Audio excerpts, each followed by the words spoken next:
ሰላም ቤተሰብ እንዴት ናችሁ? ደህና ናችሁ? ዛሬ እንግዲህ ያው ከመንገደኛዬ የከሚሴዋ ቆንጆ ከዘይነብ ጋር እኔ አሚና በቃ ውስጥ አሚና ናት ያለችው።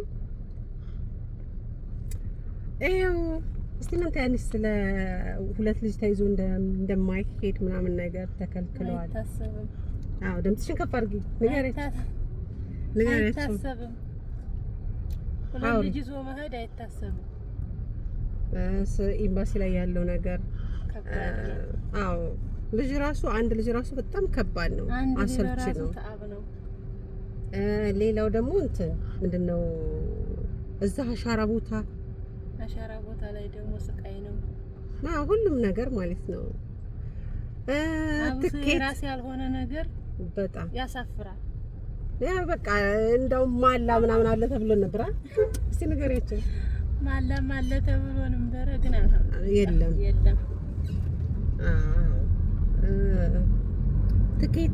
ትኬት አሪፍ ነው፣ ምንም አይልም። እንደውም እኔ ወላሂ እስከ 1000 ምናምን እስከ 1800 ያለች ልጅ አለች። እንደዛ ነው ትኬት ስትል ነበር የሰማሁት።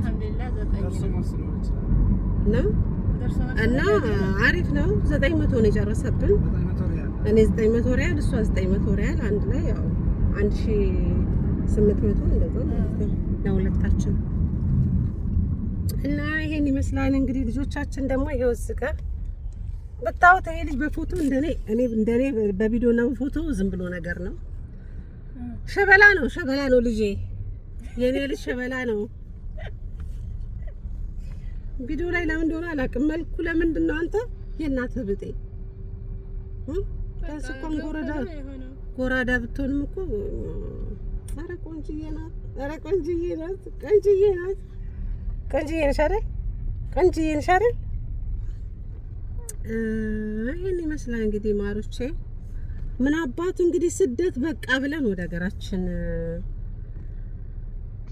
ምን እናርግ? ይበቃል። እስከ መቼ በሰው ሀገር አኗኗሪ ሆነን መዳም።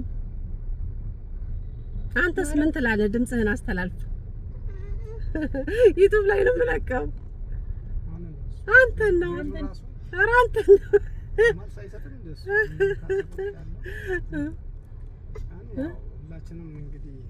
እስከ መቼ? አረብ ቤት ያሉት እህቶች ማለት ነው። አረብ ቤት ያሉት እህቶች እስከ መቼ በሰው ሀገር አንተ 10 አመት 12 አመት ትዳር ሳይዙ ሳይወልዱ እስከ 17 አመት ያላገባ ያልወለዱ አሉ። ወላሂ ቆይችን ሲባል በቃ እድሜ የሚሄድበትን ሴት ልጅ ታውቃለህ። ችግሩ እድሜዋ እንኳን ባይሄድ የስራ ጉዳት ስላለ ብዙ ልጆች ሲያረግዙ የመውረድ ነገር ገና ጥንሱ በሆዳቸው ስር ይወርዳል። አንድ ልጅ 4 ጊዜ ያላት ሰው አለች። ወላሂ እኔ ማቃት ነኝ ማምትባልሽ እና 4 ጊዜ ወንድሞቿ አስጠይቃቸው ወይ ብዙ ጊዜ ተጠናውታታል። ጉዳት ማህፀኗ ማቀፍ እያቃተው በዚህ ልክ ነውና ማሮቼ፣ ስደት በጣም አስከፊ ነው። ሁሌም ደግሞ የሰው አኗኗሪ በቃ ጠዋትም ስንነሳ አንድ አይነት ፊት ማየትን ይስልችት ነው ያለኝ። ወላሂ ሰልችቶኛል። ምንድነው የምትለፈልፈው እያለ ነው ልጄ። እና እኔ በመዳን ቤት ሆኜ ማለት ነው ዱብ አድርጌው ነው እኔ መሰለ ልጅ ተሙከየፉ ነው። ኧረ ሙከይፍም የለኝም። እንትን ነው እኔ ሙከይፍ ምንድን ነው የሚባለው? የውሃ ሙከይፍ። ኧረ ቢስሚላህ ቤት አያቀዘቅዝም። ለአንተም ሌላ ቢሆን ሌላ ነው። አንተ ጋር የውሃ ሙከይፍ ስለ ቻርጅ ለስክ ተደርጎ እንትን የሚለው መርሃ ነገር እና ታዲያ ፊቴ ላይ ብቻ ነው ሰውነቴ ላይ አይደርስም። እና ይኸውላችሁ ታዲያ መታደል አይደለም መታደል አይደል? ይሄን የመሰለ ልጅ በቃ ወደ ሀገሬ ወደ ሸዋ ሊወስደው ነው።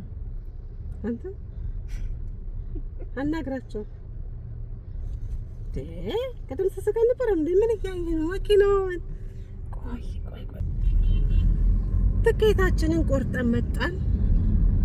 እንግዲህ በረራችን ባለፈው ምንድነው ያልኳችሁ ቪዲዮ ስለቅ ልጄን ይዤ ያሳያችኋለሁ ብያችሁ ነበረ። ይሄው ዛሬ ልጄን ላሳያችሁ ነው። እንግዲህ አብራኝ የምትሄደው ደግሞ ዘይነብ ትባላለች። የከሚሴ ልጅ ናት። አብረን ነው የምንሄደው። ኤምባሲ ላይ የተገናኘ ነው። በቃ እንዴት ነው እኔ ነይማ ታውቃላችሁ፣ ከሰው ጋር ለመተዋወቅ ብዙም እንትን አይልብኝም። እሷ እንደውም ዝምተኛ ናት። እኔ ነኝ ማስለፈልፋት እና ይሄን ይመስላል ማሮቼ። ግቡ ወደ ሀገራችሁ የታባቱና በቃ ምን ኧረ ተሰቃይን ወላሂ። በሰው ሀገር ደግሞ ስራ የለም። ብዙ ልጆች አሁን ስራ አጥተው ማለት ነው በቃ እየተንገላቱ ነው በየኢጃዛ ቤት ያሉት። የትኬት ያጡ ልጆች አሉ። አገር ገብተን የጀመርነው ቤት አለ እሱን ሳንጨርስ ለእጃችን ላይ ምንም ነገር ሳይኖረን የሚሉ ልጆች አሉ። እንግዲህ አላህ ይደርስላችሁ። ባላችሁ ነገር ሀገር ላይ ተፍ በሉ። ዛሬ ያው ሁሉ ነገር በሚዲያ ሆኗል። ሲበላም ሲጠጣም ብር የሚገኘው ሚዲያ ላይ ነው። በመስራት ዩቲዩባችሁንም ቲክታካችሁንም አሳድጉ። እጅል አትሁኑ። ዝም ብላችሁ ቲክታክ ላይ ታብታብ አታድርጉ። የራሳችሁን እንትን ከፍታችሁ ለማሳደግ ሞክሩ። ዩቲዩብም እንደዛው ብዬ ነው የምላችሁ። ኤፍቢም በቃ ማሮቼ ቻው። በቃ አባ ምን ትላቸዋለህ? ባይ ባይ በላቸው። ባይ በላቸው። ባይ በላቸው። ይሄን እንለያይ ነው በቃ።